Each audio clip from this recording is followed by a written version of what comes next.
Well, hello friends, welcome back to the channel. Your friend David Valentin here again. This video is going to be about 5 of the moments in Orlando City history that people keep saying, I was there, I couldn't believe it. Obviously there's more moments, but this time, for the sake of time, I'm just going to put these 5 moments. Some of the greatest moments have already been covered on a previous video where I talked about the 5 greatest moments of 2020. As time goes on, I will add more moments that fans consider legendary, significant, and historical in the context of Orlando City's gameplay, either in the USL or in MLS. First, we're going to have the greatest moment that gave us the legend of Sean Kelly, a player that unfortunately is not well known to fans today as the club has moved on to MLS. Sean Kelly was our backup goalkeeper between 2011 and 2013, and since he has retired from football. In that game in particular, Orlando City was dominating 1-0 or 1-0 against the opponent, which I can't remember right now who it was. I'm sorry. You probably will see it on the video. I'm getting older. And it was our opportunity to win a championship. And unfortunately, Miguel Gallardo got red carded, and Sean Kelly had to come from out of nowhere. Sean Kelly looked like a kid that had been woken up with somebody telling him, guess what, in 5 minutes you gotta catch the school bus to go to school. I mean, he just looked completely out of place, but he managed to keep us in the game. Unfortunately, we gave up a goal at literally the death of the game. We went on to extra time where our opponent scored. We had to come back from behind. This was a penalty scored by Luis Neal, another legendary player in our club, and the foul in the penalty area was given to another legendary player, Dennis Chen. So we go to penalties, and you will see what ends up happening as Sean Kelly becomes not only a hero and a legend for us that still remember, but also the 2011 USL MVP player of the championship game. After that, we're going to go to the 2013 championship, where a man that you probably have heard of, Dom Dwyer, comes out of nowhere, returns to Orlando City for a one-day loan because our striker had been red carded, and that was Long Tan. And the fact is that he came back and scored 4 goals in one game. They call that a double brace or a Texas hat trick. These are rare. And in this game, this kept us afloat on an affair that saw 11 goals. So, also, the record for assistance to a minor league football or soccer game in the United States of America was broken that night. That the championship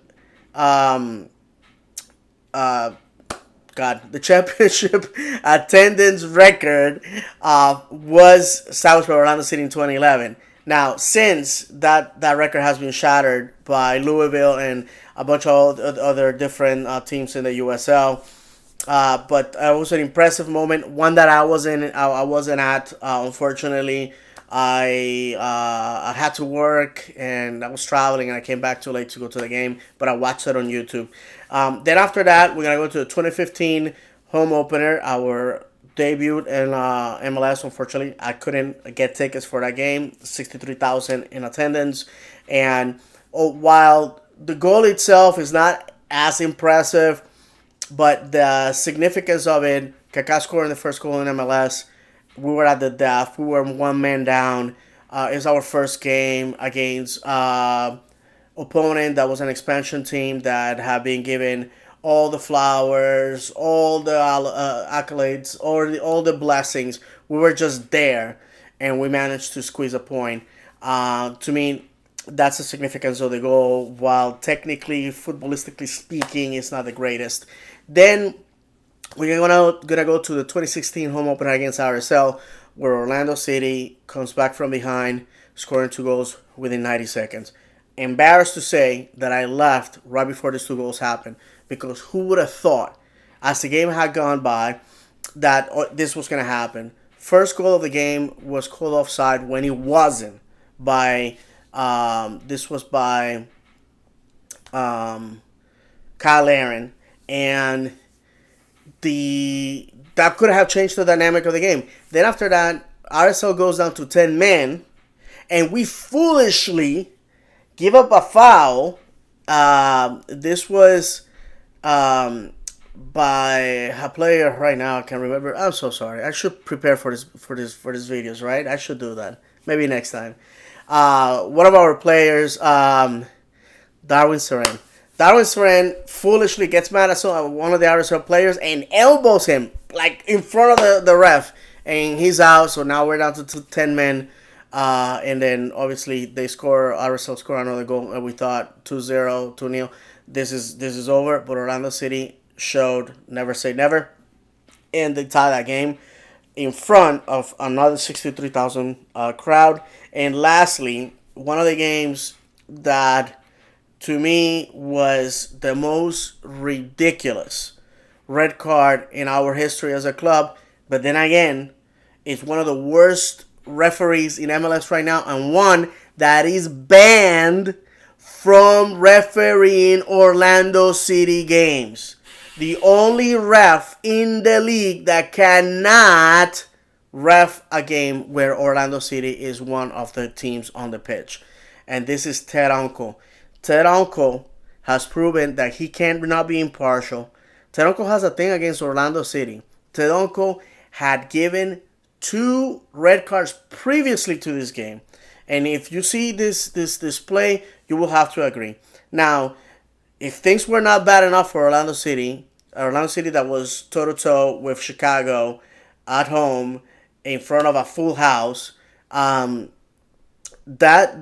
fact that they had to lose a man tilted the balance completely in favor of Chicago.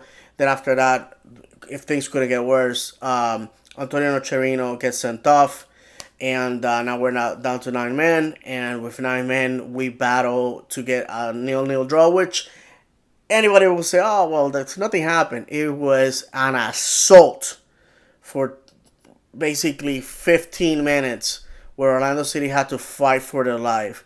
And to me, that makes great football. We beat the odds against a foe that was full strength and full of talent. And, it's difficult for a team to win when you are fighting not only against the opponent, but against the ref. And the fact that the stadium was full and supporting the club and understanding what was at stake, to me, is what makes it so wonderful. Now, as I was watching these videos, seeing the old Citrus Bowl and seeing Exploria full of fans made me a little sentimental, because obviously we haven't had that since the end of 2019. I am praying and hoping that by this summer we can get all the fans back in the stadium. So without any further delay, let's go watch the videos. Let's go relive that glorious past of Orlando City. All right, my friends. So this is the 2011 championship game against Harrisburg City Islanders, and my apologies that I couldn't remember the name. They actually have become Penn FC since, and I believe they are on hiatus. They left USL Championship. There's Sean Kelly, backup goalkeeper, 2011-2013. This guy, you will see why he is so beloved by the old-timers. As you can see, this is back at the Citrus Bowl before the renovations that took place in 2014. In front of 11,000 fans, a record for football, minor league football in the United States. He stops the first penalty. The place goes crazy. There's Louis Neal remember best for his 2015 appearance with Orlando City and 2 years with OCB and also as a scout for the club. A great player, man, and a greater human being. Uh, Also, he was a announcer for Orlando City for some time. There he goes, Sean Kelly with the second save. This dictated what was going to go next. There's Jordani Alvarez, another legendary player that unfortunately a lot of new fans do not recognize his name. So this was completely nerve-wracking, coming from behind at the death, tying it, and then having to come from behind to once again take this to PKs. Everything was going great until this moment. I can't get mad at players when they try to give their best, and unfortunately it's not it. But we had those two saves in the bank, and that's what kept us alive. Um, Sean Kelly has retired since. He lives in Colorado now. He fondly remembers his time with Orlando City, and he's very proud of it. Um, Sadly, like I said, a lot of people have forgotten about this. This is Luke Bowden here missing, unfortunately. Another beloved player for Orlando City. I have been a big proponent over the years that the MVP of the season should be named the trophy for that, or the award for that should be the Sean Kelly Award. I highly, highly, highly hold this guy up in the pantheon of players, and we are in Orlando City history have had players that had jumped into the moment of need to create themselves into part of our pantheon of heroes. We saw that with Rodrigo Schlegel this past season in 2020. So you know what I'm talking about. So there it is, my friends. Champions 2011. First trophy for Orlando City in our first year of existence. Back with the Red Kits. Now you know where the affinity and the love for this color comes from old time Orlando City fans. There's a story behind why we had to play with Red Kits that year, and that will be for another video. So here we go, 2013 championship. An English kid uh, sent on loan from Sporting Kansas City, Dom Dwyer, who single-handedly helped our cause in 2013 to get us into MLS. And this is the game.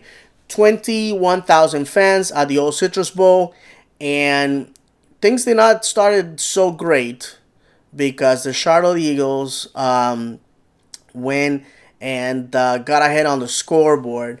But I can tell you that you guys recognize that guy. That's James O'Connor, former manager for Orlando City 2019.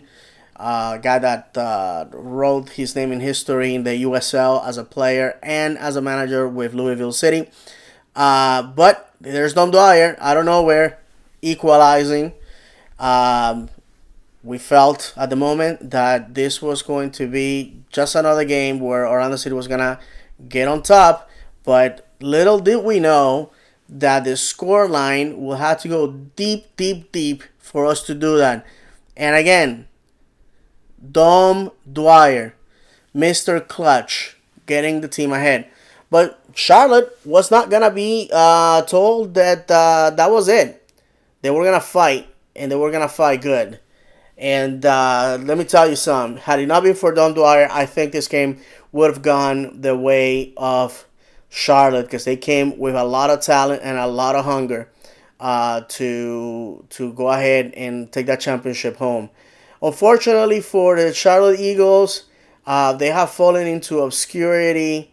They disappeared. They later were recreated as the Charlotte Independence of the USL, a club that has struggled to get a following. That's why I'm super surprised that MLS decides to move into that market that has not supported their USL clubs over the years. But now, fans there are saying that this is different. Here's Dom Dwyer with a PK, decisive as we were down a goal, levels. And like I was saying, yeah, with Charlotte, I find it surprising that MLS is moving into these markets that really never supported football before, honestly. And there we go again. That is Dom Dwyer with his fourth goal. There's Rob Valentino, number 22, captain of Orlando City in the USL years, also assistant with with OCB for 2 years, and has been an assistant with Atlanta 2 and Atlanta United in MLS. Fantastic guy, beloved in this town. And there goes Dennis Chen. Dennis Chen, a hometown kid, a legendary player at Rawlings College and in Orlando City. He's been after Orlando City. He went to Arizona for USL Championship. Then he ended up going to Israel for some time, second division, and lastly he was with Richmond Kickers in USL League One. This player, um, it's the one that got away. Mebenge actually is now playing in Ligue 1 in France. This and actually represented Senegal in the World Cup. Player that we tried to sign for MLS, but we couldn't come with him. We couldn't agree numbers, and unfortunately, he moved on. That's a great tragedy for Orlando City. Well, here we go, 6-4. And Charlotte Eagles are not done, but Orlando City still had another goal in the pocket, and that goal was gonna come from the boot of Dennis Chen, the legendary Dennis Chen. I believe in Dennis Chen. That was a chant back in those days. So that's how Orlando City ends it. Once again, call themselves champion. This is the last time that Orlando City will lift important silverware. In 2014, I'm sorry, they were regular season champions, but unfortunately failed to revalidate as USL champions. And sadly, um, they they haven't been able to live silverware since. And as an Orlando City fan, I can tell you that I can't wait for this moment to return to uh, to Orlando City. These fans deserve it after everything that we have gone through, and we have a much better organization, much better talent now than we did then. So I think it's time, and I know that a lot of you guys agree with me. It's time to return to this silver lifting days. May they return soon. May they return soon.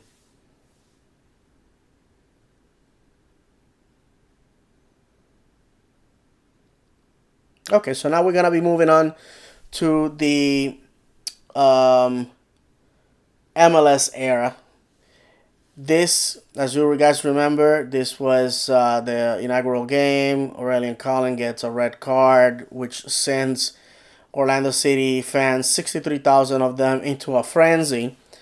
After such successful years in USL, imagine how us, the fans from that era, felt at seeing our club not only down a goal, but down a man.